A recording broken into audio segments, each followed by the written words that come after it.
అధికారాన్ని అడ్డం పెట్టుకుని కాంగ్రెస్ ప్రభుత్వం అయితే అరాచకం సృష్టిస్తోంది. ఇదే అంశానికి సంబంధించి మరింత సమాచారం మా ప్రతినిధి ఉమేష్ అందిస్తారు. ఉమేష్, అసలు కేతన్పల్లిలో ఏం జరుగుతోంది? Thank you Sunitha.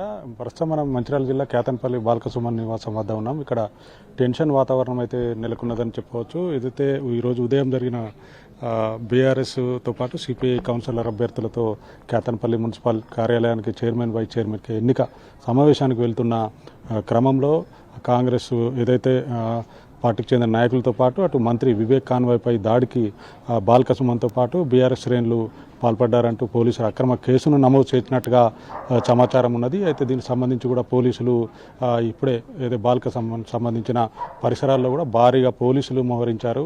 మొత్తంగా ఏదైతే అరెస్ట్ కూడా రంగం సిద్ధమైనట్లుగా పోలీసులు అంటునే పరిస్థితి కనిపిస్తూ ఉన్నాయి. భారీగా కూడా ఈ విషయం తెలిసినటువంటి బీఆర్ఎస్ శ్రేణులు పెద్ద ఎత్తున బాలకసుమన్ నివాసానికి అయితే చేరుకుంటున్నాయి. మనం చూడవచ్చు పెద్ద ఎత్తున కూడా బీఆర్ఎస్ శ్రేణులతో పాటు అటు టీఆర్ఎస్వి అలాగే బీఆర్ఎస్ వైకి సంబంధించిన నాయకులు కూడా పెద్ద ఎత్తున చేరుకున్నారు. ఇదే అంశానికి సంబంధించి మనతో పాటు మాట్లాడడానికి బీఆర్ఎస్ జిల్లా అధ్యక్షుడు మాజీ ఎమ్మెల్యే బాలకసుమన్ గారు. సుమన్ గారు, చెప్పండి, ఏదైతే మీరు మంత్రి వివేక్ కాన్వాయ్పై దాడికి పాల్పడ్డారంటూ పోలీసులు అక్రమ కేసు నమోదు చేసినట్టుగా తెలుస్తూ ఉన్నది. దీని గురించి మీ అరెస్టు కూడా రంగం సిద్ధమైనట్టుగా తెలుస్తూ ఉన్నది. ఏదైతే మీ ఇంటి పరిసరాల్లో కూడా భారీగా పోలీసులు బందోబస్తును బలగాలు దిగుతున్నాయన్న సమాచారం ఉన్నాయి. దీన్ని మనం ఎట్లా చూడొచ్చు అంటారు? పోలీస్ బలగాలు ఆల్రెడీ ఉన్నాయి, పైనుండి చూస్తే అన్ని కనబడుతూనే ఉన్నాయి. కాకపోతే ఇవాళ రాష్ట్రం అంతా కేతన్పల్లి మున్సిపాలిటీ వైపు చూస్తూ ఉంది. ముఖ్యంగా మొన్న జరిగిన ఎన్నికల్లో ఇక్కడ బీఆర్ఎస్ పార్టీతోని సిపిఐ పార్టీ కలిసి మేము 22 వార్డులలో, వాళ్ళు 7 వార్డులలో, మేము 15 వార్డులలో బీఆర్ఎస్ పోటీ చేసినాం. ప్రజలు మాకు 10 వార్డులు బీఆర్ఎస్కు, 4 వార్డులు కమ్యూనిస్ట్ పార్టీకి ఇచ్చారు. 14 సీట్లు మాకిస్తే 7 సీట్లు కాంగ్రెస్కి ఇచ్చారు. మరి 7 సీట్లు ఉన్నటువంటి కాంగ్రెస్ 22 వార్డులు ఉన్నటువంటి కేతన్పల్లి మున్సిపాలిటీలో ఎట్లా చైర్మన్ అవుతారు? సో ఇవాళ చైర్మన్గా, వైస్ చైర్మన్గా మాకు సంపూర్ణమైనటువంటి మెజారిటీ ఉంది. ప్రజా తీర్పును గౌరవించి నిన్న మేము పోతే మమ్మల్ని పోలీసులు పోనీయకుండా అడ్డుకొని మా అభ్యర్థులను డిలే చేసి టైం కిల్ చేసి వాళ్ళకి వాయిదా పడేటట్టు చేశారు. ఈరోజు కూడా మేము పోయే ప్రయత్నం, మా కోవలక్ష్మి గారు మేమంతా కలిసి పోయే ప్రయత్నం చేస్తే ఇవాళ కూడా మా 21st వార్డు బొబ్బెర స్వర్ణలత గారి ఏదో కేసు ఉందని చెప్పి ఆమెను ఆపే పేరుతోని మొత్తం మా 14 మందిని ఆపి ఇవాళ కూడా టైం కిల్ చేయాలి, వాయిదా పడాలనేటటువంటి కుట్ర చేస్తే మేము సీరియస్గా నిరసన తెలిపినాం. మిగతా వాళ్ళని పంపించినాం. స్వర్ణలత గారు పోలీసు వాళ్ళతో మాట్లాడిన తర్వాత నేను బీఆర్ఎస్ టికెట్ మీద గెలిచిన, నేను ఇక్కడనే ఉన్నా, ఎవరు ఒత్తిడి లేదని క్లియర్గా చెప్పిన తర్వాత ఆమెను పంపించినాం. ఆ క్రమంలో మేము పోతామంటేనేమో మా 3-4 కార్లు పోనీయాలి. కానీ అదే మంత్రి వివేక్ గారు వాళ్ళ కొడుకు వాళ్ళంతా 7-8 కార్లతో కాన్వాయ్గా పోతూ ఉంటే పోలీసుల దగ్గర నుండి వాళ్ళని పంపిస్తూ ఉన్నారు. ఆ సమయంలో మమ్మల్ని ఇట్లా పంపారు, వాళ్ళని ఇట్లా పంపిస్తారని మా కార్యకర్తలు మేమంతా కూడా నిరసన తెలిపినాం, కోవలక్ష్మి గారితో సహా. అప్పుడు పోలీసులు మా మీద లాఠీచార్జ్ చేశారు. లాఠీచార్జ్ చేసే క్రమంలో ఆత్మరక్షణ కోసం మమ్మల్ని మేము రక్షించుకోవాలి కదా, మమ్మల్ని మేము రక్షించుకునే క్రమంలో ఆత్మరక్షణ కోసం మేము గట్టిగా నిలబడ్డాం. అటునుండి కాంగ్రెస్ వాళ్ళు మా మీద రాళ్ళేసారు, ఇటు పోలీసుల లాఠీచార్జ్. అక్కడ కొంత ఘర్షణ జరిగింది. ఎక్కడ కూడా మేము వివేక్ కాన్వాయ్ మీద దాడి చేయలే. అలాంటి దాడుల సంస్కృతి ఉద్దేశం మాకు లేదు. 10 ఏళ్ళు ఈ ప్రాంతంలో మేము అధికారంలో ఉన్నాం. వివేక్ గారు కాంగ్రెస్లో ఉండే, గతంలో బీజేపీలో ఉండే, కొన్ని రోజులు మా పార్టీలో ఉండే, మళ్ళీ తర్వాత బీజేపీలోకి ఉండి కాంగ్రెస్లోకి పోయిండు. ఆనాడు ఏనాడు కూడా మేము ఎన్నడూ దాడులు చేయలేదే, ఎన్నడూ ఆయన హరాజ్ చేయలేదే. అలా V6 ఛానల్ని ఆపేసినామా, అలా వెలుగు పేపర్ను బంద్ పెట్టించినామా, ఆయన ఇండస్ట్రీస్ని ఆపేసినామా, తెలంగాణలో విశాఖ ఇండస్ట్రీస్ని కానీ యాస్బెస్టాస్ కంపెనీని కానీ ఆయన వ్యాపారాలను ఏమైనా దెబ్బతీసినామా, ఎక్కడైనా ఆయన కాన్షియన్స్లో తిరుక్కుంటుంటే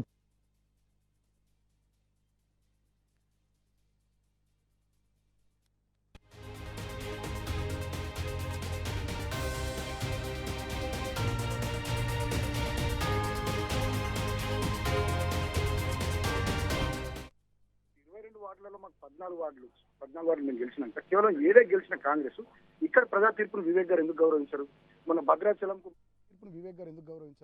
మొన్న భద్రాచలంకు మా వాళ్ళంతా అభ్యర్థులు సీతారాముల వారి దర్శనానికి పోతే కుటుంబాలతో సహా అక్కడ పోయి వాళ్ళ లాడ్జ్ మీద దాడి చేసినారు. 8 కార్లలో పోయి 2 కార్లు పోలీసు వాళ్ళే, 8 కార్లు కాంగ్రెస్ వాళ్ళే.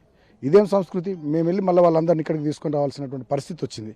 మళ్ళీ నిన్న ఎన్నిక సందర్భంలో చైర్మన్, వైస్ చైర్మన్కి సంబంధించి మేము పోకుండా అడ్డుకున్నారు. ఇవాళ సేమ్ అదే. మళ్ళీ లోపల మా మహిళా అభ్యర్థులను కొంతమంది కాంగ్రెస్ కౌన్సిలర్లు తాగొచ్చి తాకరాని చోట తాకుతూ ఇవాళ దుశ్శాసన పర్వం చేశారు కౌన్సిల్లో. వివేక్ వాళ్ళ కొడుకు మంత్రి, ఎంపీ పక్క కూర్చొని ఇవాళ ఆ రకంగా దుర్మార్గం చేశారు. మహిళా కౌన్సిలర్లు అందరూ వచ్చి ఏడ్చుకుంటూ మీడియాకి మాట్లాడారు, మీరు అందరూ చూసిర్రు. అంటే ఏం నడిపిస్తూ ఉన్నారు, ఏం చేస్తూ ఉన్నారు, ఈ ప్రాంతాన్ని ఏం చేద్దాం అనుకుంటున్నారు? ఒక్క మున్సిపాలిటీ కోసం ఇంత అరాచకమైంది. ఇవాళ నేను ఒక మాట చెప్పిన మీడియా సమావేశంలో, నాకు నా ఆడకూతుళ్ళు వాళ్ళు ఏడుస్తే నాకు మంచి అనిపిస్తలే, మా కౌన్సిలర్లు వాళ్ళని మీరు ఇష్టం వచ్చినట్టు బాధ పెట్టిర్రు, ఇబ్బంది పెట్టిర్రు, కావాలంటే ఒక మున్సిపాలిటీ నువ్వు అడుక్కుంటే నీకు ఇచ్చేస్తా బై, ఇటువంటి పిచ్చి పిచ్చి పనులు చేయకని కూడా నేను వివేక్ చెప్పిన. మేము ఉద్యమాలు చేసి వచ్చిన వాళ్ళం, ఉద్యమకారులుగా కేసీఆర్ గారి నాయకత్వంలో దెబ్బలు తిని జైళ్ళలోకి పోయి కేసుల పాలై మేము తెలంగాణ కోసం పనిచేసిన వాళ్ళం, ఈ ప్రాంత అభివృద్ధి కోసం 10 ఏళ్ళు కష్టపడ్డోళ్ళం. ఇవాళ ప్రధాన ప్రతిపక్షంగా ఈ ప్రాంత ప్రజానీకం పక్షాన మేము పనిచేస్తున్నాం. ఎక్కడ కూడా మేము గడిచిన 2 ఏళ్ళుగా వివేక్ని ఇక్కడ అడ్డుకోలేదే, ఇక్కడ దాడి చేయలేదే, ఒక మాట కూడా అనలేదే.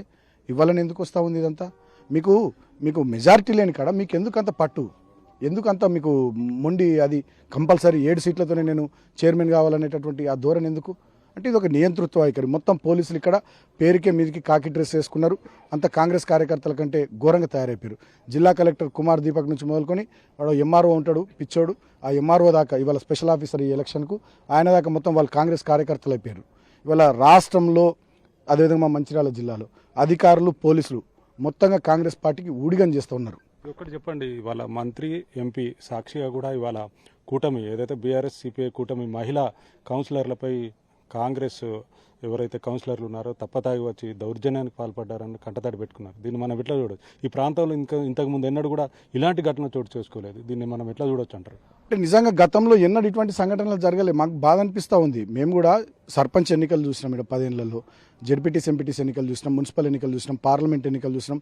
ఏ ఎన్నిక వచ్చినా ఆ వారం 10 రోజులు 15 రోజులు ఎలక్షన్స్ కోసం ఏ పార్టీ అయినా కొట్లాడుకునేది, తర్వాత ఎవరి పని వాళ్ళు చేసుకునేది తప్ప ఈ రకమైనటువంటి దౌర్జన్యాలు, హింస, ఇంత దుర్మార్గాలు లేకుండా ఇవాళ ఈ మంత్రి గారి ఆధ్వర్యంలో మొత్తం ఈ ప్రాంతాన్ని ఒక ఫ్యాక్షన్ ప్రాంతంగా చేసి పారేసింది, ఒక ఫ్యాక్షన్ జోన్గా మారుస్తూ ఉన్నాడు. తాగొచ్చి కాంగ్రెస్ కౌన్సిలర్లు మా మహిళా కౌన్సిలర్లను ఇష్టం వచ్చినట్టుగా దుర్భాషలాడడం, ఎత్తుకొని పోవడం, ఎక్కడ పడితే అక్కడ చేతులేసి పిచ్చి పిచ్చిగా ప్రవర్తించడం అంటే ఇంతకన్నా దారుణం ఇంకోటి లేదు. ఆ ఎంఆర్ఓ స్పెషల్ ఆఫీసర్గా ఉన్నటువంటి వ్యక్తికి మొరబెట్టుకున్నా అది లేదు. మంత్రి గారికి దండం పెట్టి మంత్రి గారు మేము గట్టిన ఇట్లా అవుతుందంటే మంత్రి ఆయన వీళ్ళ దిక్కు చూడ కాంగ్రెస్ కౌన్సిలర్లను ఇట్లా అంటాడట. అంటే ఇదేం పద్ధతి?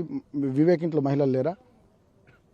వాళ్ళ ఇళ్లలో ఆడకూతులకు ఇటువంటి జరిగితే వివేక్ ఓకే అంటాడా, ఒప్పుకుంటాడా? ఇదేం సంస్కృతి, ఇదేం పద్ధతి? డెఫినెట్గా ఇటువంటి ప్రజాస్వామ్యంలో మంచి కావు. ఒక దుష్ట సంప్రదాయానికి ఈయన ఈ ప్రాంతంలో తెరదీస్తూ ఉన్నాడు. డెఫినెట్గా ఆయనకు చుట్టుకుంటుంది. ఇవాళ పోలీసు రాజ్యం చేసి అధికారుల వ్యవస్థను మొత్తం తన గుప్పిట్లో పెట్టుకొని ఈ జిల్లాలో ముఖ్యంగా చెన్నూరు నియోజకవర్గంలో ఒక నియంతలాగా ఆయన పనిచేస్తూ ఉన్నాడు. ఉండొచ్చు ఆయనకు 1000 కోట్లు పెట్టుకోమని ఆయన దగ్గరనే, ఉండొచ్చు ఆయనకు V6 ఛానల్, డబ్బా ఛానల్, ఉండొచ్చు ఆయనకు వెలుగు పేపర్, రోత పేపర్ ఉండని. నువ్వు ఇంకా మంచిగా ఎదుగు, కష్టపడు, ప్రజల ప్రేమ ఉందు, ఇంకా బాగా పైకి రా, ఒక దళిత బిడ్డగా బాగా పైకి రా, పైకి ఎదుగు, ప్రజల ప్రేమ ఉంది, కష్టపడు, ప్రాంతానికి ఏమన్నా మంత్రిగా అభివృద్ధి చేయి, 4 నిధులు పట్టుకరా. గవిట్ల పోటీ ఉండాలి, గవిటి మీద ప్యాషన్తో పనిచేసే అది ఉండాలి. కానీ ఈ యొక్క మున్సిపాలిటీ 7 సీట్లు వచ్చి 22 సీట్లలో నువ్వు చైర్మన్ అయితే నేను కావాలి, లేకపోతే ఎవడు కదా. మగధీర సినిమాలో వాడు విలన్ ఉంటాడు, దక్కితే నాకు దక్కాలి, లేకపోతే ఎవరికి దక్కద్దు అన్నట్టు. ఇవాళ ఈయన అట్లా తయారైపోయాడు. అయితే కాంగ్రెస్ కావాలి, లేకుంటే బీఆర్ఎస్ కావాలి. అంటే ప్రజా తీర్పును, ప్రజాస్వామ్యాన్ని పట్టపగలు కూని చేయడం, హత్య చేయడం, ఇది ప్రజాస్వామ్యానికి విఘాతంగా ఇవాళ ఆయన చర్యలు ఉన్నాయి. నేను ఒకటే మాట ఇవాళ అధికారులను కూడా కోరుతా ఉన్నా, మీరు ఆ కాంగ్రెస్ పార్టీ పాటలు పెట్టుకొని డీజేలు పెట్టుకొని దావతులు చేసుకొని డ్యాన్సులు చేయరు, 3 రంగుల జెండా పట్టని. హీనంగా తయారయ్యారు అధికారులు, దారుణంగా తయారైనరు. పెట్టుకుంటే కేసులు పెట్టుకోరు. ఏమైనా అయ్యాక నేను భయపడా, ఏమో పుట్టినాం బతుకుతాం సస్తాం, కేసులకు భయపడేది లేదు, జైళ్ళకు భయపడేది లేదు. ఇవాళ మంత్రి డిమాండ్ చేసిండట ప్రెస్ మీట్ పెట్టి చెన్నూరులో, బాల్క సుమన్ మీద అటెంప్ట్ మర్డర్ కేసు పెట్టి తక్షణం అరెస్ట్ చేసి జైల్లో వరేయాలని. ఆయనకు సోకున్నది, మమ్మల్ని ఇబ్బందులు పెట్టాలని, మమ్మల్ని జైళ్ళలో పెట్టాలని. పోతాం మంత్రి గారు, ఓకే నీ కోరిక కానీ తీర్చు, లాస్ట్కి చంపేస్తావో ఏం చేస్తావో సరే చూసుకుందాం. కానీ నేనేమంటున్నా, అంతిమంగా మీరు ఎంత బెదిరించినా, ఎంత భయపెట్టినా, ఎన్ని ఈ రకమైనటువంటి దుర్మార్గపు చర్యలు చేసినా, పోలీసును వాడి, అధికారులను వాడి ఎన్ని కుట్రలు చేసినా, మేము ప్రజల పక్షాన, ఈ ప్రాంతం పక్షాన డెఫినెట్గా కొట్లాడతాం. మా గులాబీ పార్టీ కార్యకర్తలను కాపాడుకుంటాం. ఇవాళ నేను కూడా గట్టిగా అక్కడ నిలబడ్డది ఎందుకు, మా కార్యకర్తల మీద లాఠీచార్జ్ చేశారు. ఎవడండి మీకు హక్కు ఇచ్చింది? పోలీసులకు ఏం బలిసి కొట్టుకుంటుర్రా? ఏమనుకుంటారు మీరు? ఏం హక్కు ఉందని లాఠీచార్జ్ చేస్తారు మీరు? కాంగ్రెస్ వాళ్ళనేమో 100 మంది గుండాలను పంపిస్తారు, కార్ల కాన్వాయిలు 10ల సంఖ్యలో వివేకి పోతాయి. బీఆర్ఎస్ కార్యకర్తలని పోనీయరు, మా కార్లు పోనీయరు, సిపిఐ వాళ్ళే పోనీయరు, ఉల్టా మా కార్యకర్తల మీద లాఠీచార్జ్ చేస్తారా? అన్నీ రాసుకుంటున్నాం, అందరి రాసుకుంటున్నాం, మమ్మల్ని బాగా రెచ్చగొడుతున్నారు. మాకు ఒక కొత్త ట్రెండ్ వీళ్ళు సృష్టించి మాకు మీరు కూడా ఇట్లా చేయరు రేపు గవర్నమెంట్కి వచ్చినాక అన్నట్టు చూపిస్తూ ఉన్నారు ఈ పోలీసు వాళ్ళు. పేరుకే కాకి డ్రెస్సు, మొత్తం కాంగ్రెస్ కార్యకర్తలు లెక్క పనిచేస్తూ ఉన్నారు.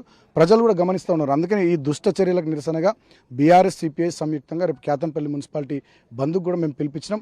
మా సిపిఐ నాయకులు కలవేని శంకర్ గారు మేమంతా కూడా కలిసి రేపు బంద్కు కూడా పిలుపునివ్వడం జరిగింది. డెఫినెట్గా టీ న్యూస్ ద్వారా కేతన్పల్లి మున్సిపాలిటీ ప్రజలకు నేను విజ్ఞప్తి చేస్తూ ఉన్నా, రేపటి బంద్ను విజయవంతం చేయండి. మీరు మాకు సంఘీభావం తెలపండి.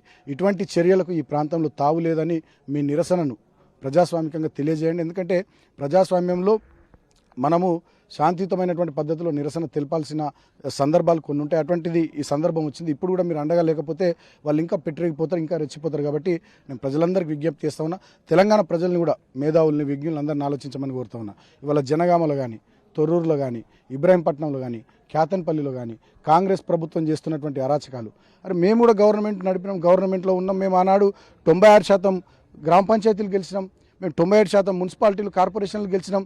గిట్లా అన్యాయాల అరాచకాలు చేయలే, ప్రజల ప్రేమతో ఓట్లు పొందినాం తప్ప ఇట్లా చిల్లర ప్రవర్తించలే. తెలంగాణ ప్రజలారా మీరు కూడా గమనించండి. డెఫినెట్గా వీళ్ళ అరాచకాలు, వీళ్ళ దుర్మార్గాలు, వీళ్ళ అధికార మదం అది తలకెక్కి అహంకారంతో వీళ్ళు ప్రవర్తిస్తున్నటువంటి తీరును తెలంగాణ ప్రజానీకం కూడా గమనించాలని కోరుతున్నాను. నేను ఇంకొక మాట కూడా టీ న్యూస్ ద్వారా చెన్నూరు ప్రజలకు విజ్ఞప్తి చేస్తున్నా. ఆనాడు 1,00,000 ఎకరాలకు నీళ్లు తేవడానికి నేను చెన్నూరు ఎత్తిపోతల పథకం తీసుకొచ్చిన, చెన్నూరు రెవెన్యూ డివిజన్ చేయించినాం, అస్నాద్ పారిపల్లి మండలాలు చేసినాం. అదేవిధంగా 3 మున్సిపాలిటీలకు 100 కోట్ల నిధులు తీసుకొచ్చినాం. మందమరి, కేతన్పల్లి, చెన్నూరు పట్టణానికి. చెన్నూరుకు 50 పడకల ఆసుపత్రి కట్టించినాం, 100 పడకల ఆసుపత్రి తెచ్చినాం. ఇంకా చాలా నిధులు తెచ్చినాం. కేసీఆర్ గారు అమ్ముంటే ఈ మంత్రి గారు అభివృద్ధిలో పోటీ పడండి, 4 మంచి పనులు చేయండి తప్ప ఈ రకంగా ప్రవర్తించొద్దు. నియోజకవర్గ ప్రజలు కూడా ఆలోచించండి అని చెప్పి నేను కోరుతా ఉన్నా. చెన్నూరు నియోజకవర్గ అభివృద్ధిలో మంత్రి వివేక్ పోటీ పడాలని, అంతేగాని ప్రజాస్వామ్య కూని చేయవద్దంటూ ఈరోజు ఉదయం మంత్రికి సంబంధించిన 4 వాహనాలను పోలీసులు అనుమతించారని, ఇదేంటని అడిగితే పోలీసులు తమపై లాఠీచార్జ్ చేసి అకారణంగా కూడా కేసులు పెట్టి అరెస్ట్ చేయాలని చూస్తున్నారని, ఏదైతే కాంగ్రెస్ ప్రభుత్వ తీరు నిరసిస్తూ రేపు కేతన్పల్లి మున్సిపాలిటీకి బంద్కు పిలిపించినామంటున్నారు బీఆర్ఎస్ జిల్లా అధ్యక్షుడు మాజీ ఎమ్మెల్యే బాల్క సుమన్. ఇది ఇక్కడ తాజా పరిస్థితి. ఓటు హైదరాబాద్ స్టూడియో సునీత.